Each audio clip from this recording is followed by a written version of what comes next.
ছি মা, এমন কথা বলে না। যেটা ঠিক আমি সেটাই বলছি পিসিমণি।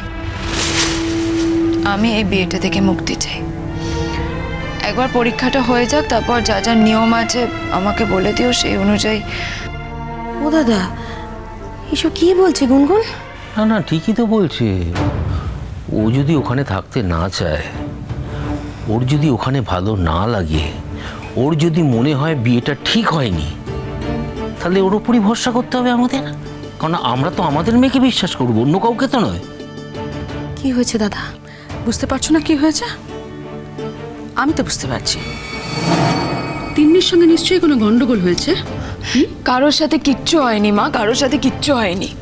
আমি একটা সম্পর্কে থাকতে চাই না বলে এই নাকি ওই মানুষটা খারাপ, ওই মানুষটার মধ্যে কোনো গন্ডগোল আছে। তিন্নি দিদিও কিচ্ছু করেনি। আর ঠিকই তো, এই বিয়েটা তোর ইচ্ছা অনুযায়ী হয়নি। ও তো নিজে পছন্দ করে আমাকে বিয়েও করেনি। ডাক্তারবাবুর মেয়েকে যদি তোমার বউ করে ঘরে আনি, তাহলে কেমন হয়? এটা তুমি কি বলছো জ্যাঠাই? তুমি এই কথাটা আমায় বলতে পারলে জ্যাঠাই? কেন, আমি কি ভুল বললাম? আরে উঠে দাঁড়ালি কেন? না না, এরপরে আর বসার তো কোনো মানে নেই। আমি বেরোচ্ছি জ্যাঠাই। এইটা একটা অবাস্তব ভাবনা, এই ভাবনার কোনো মানে নেই গো। কি বললে তুমি?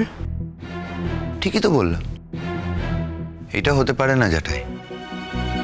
তুমি আমাকে এতটা ছোট করো না প্লিজ। তুমি কি চাও যে আমার জীবনটা নষ্ট হয়ে যাক? আমি যাকে পছন্দই করি না, সহ্য করতে পারি না, তুমি বলছো তার সাথে বিয়ে করতে?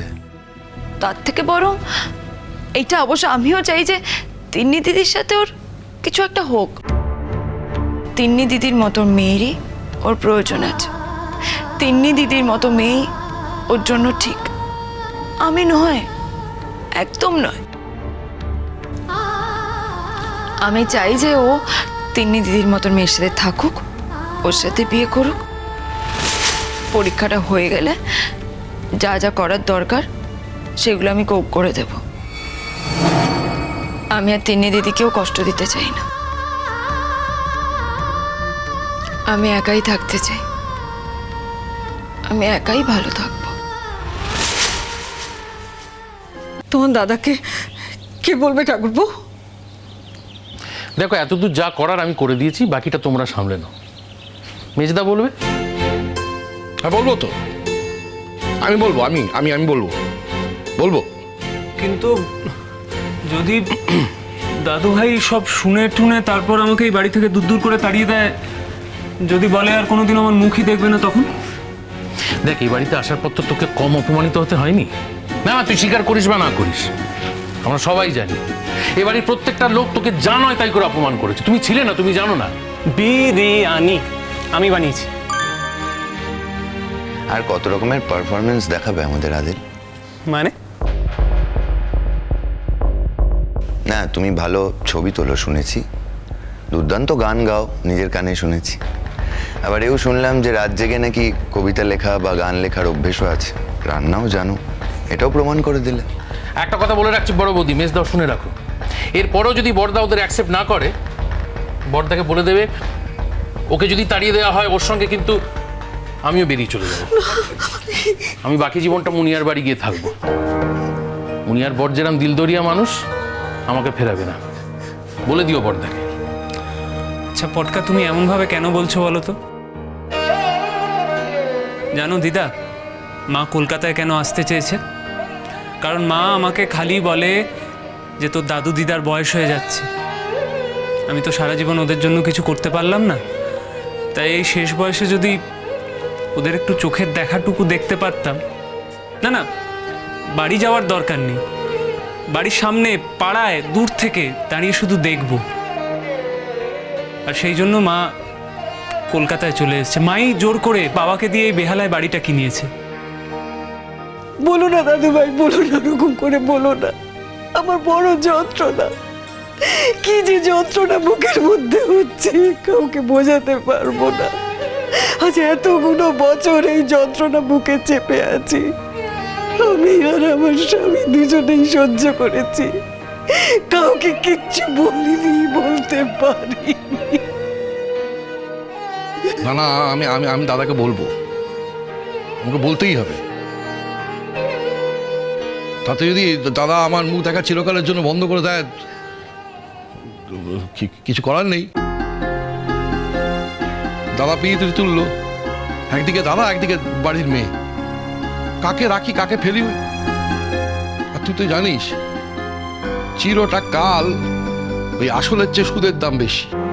এখন সুদকে কাছে পেয়েছি, আসলকে ভুললেও ভুলতে পারি, কিন্তু সুদকে কি ছেড়ে দেওয়া যায়? এত কিছুর পরও যদি তোর এ বাড়িতে থাকা না হয়, আমি আমি আমি জানি না কি কি হবে। দাদু ভাই, ও দাদু ভাই, তোমার মায়ের চেহারাটা কিরকম হয়েছে? তোমার ফোনের ছবি আছে, আমাকে দেখাবে? ছবি আছে দিদা, কিন্তু তোমাকে দেখাবো না। কেন? তোমার মায়ের চেহারাটা কিরকম হয়েছে?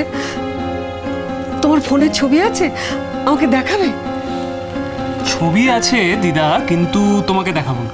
কেন? আরে তুমি এতদিন পর মাকে দেখবে, নিজের মেয়েকে দেখবে, মোবাইলের ছবিতে কেন দেখবে? একদম চোখের সামনে দেখবে।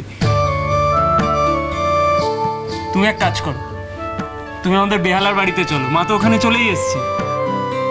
দাদু ভাই, আমার যে একা কিছু করার ক্ষমতা নেই। এই বাড়িতে বিয়ে হয়ে আসার পর ওনার অনুমতি ছাড়া আমি কোনো কাজ করিনি। আজ উনি যদি যান, তাহলে আমরা একসঙ্গে দুজনে গিয়ে মুনিয়ার সামনে দাঁড়াবো, একসঙ্গে গিয়ে দেখব। আর উনি যদি অনুমতি না দেন, তাহলে হয়তো আমার যাওয়াই হবে না। তুমি তুমি মুখটা দেখে বুঝতে পারছো না? মনে হচ্ছে তো মুনিয়াকেই দেখছি। হ্যাঁ, মনে হচ্ছে না মুনিয়াকে দেখছে, মুনিয়াকে চোখের সামনে। ওর মুখে কি মিল! ওদের তোমার ইচ্ছে করছে না যে এক্ষুনি দৌড়ে গিয়ে মুনিয়াকে জড়িয়ে ধরতে? ইচ্ছে করছে না? ঠাকুরবাবু, এমন কথা বলো না ঠাকুরবাবু, এমন কথা বলো না। অনেক কষ্টে আমি মনের যন্ত্রণাটাকে চেপে রেখেছি, কিন্তু বলতে পারছি না। আমি যা সহ্য করতে পারছি না।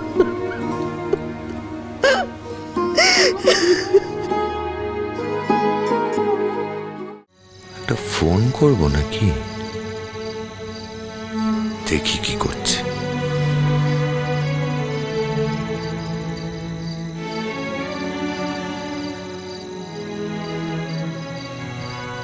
অবশ্য নিশ্চয়ই এতক্ষণে ঘুমিয়ে পড়েছে। ওই বাড়িতে বোধহয় টেডি পেয়ে গেছে, আর তো আমাকে প্রয়োজন নেই। ঠিক আছে, ইচ্ছে হয়েছে গেছে ওই বাড়ি, আমি তো খোঁজ নিতেই পারি। আমি তোর হাজবেন্ড, সম্পর্কটা এখনো আছে, আমার উচিত ওর খোঁজ নেওয়া। আমি নেব। besieged our defense fort and attempt to hold off their attackers.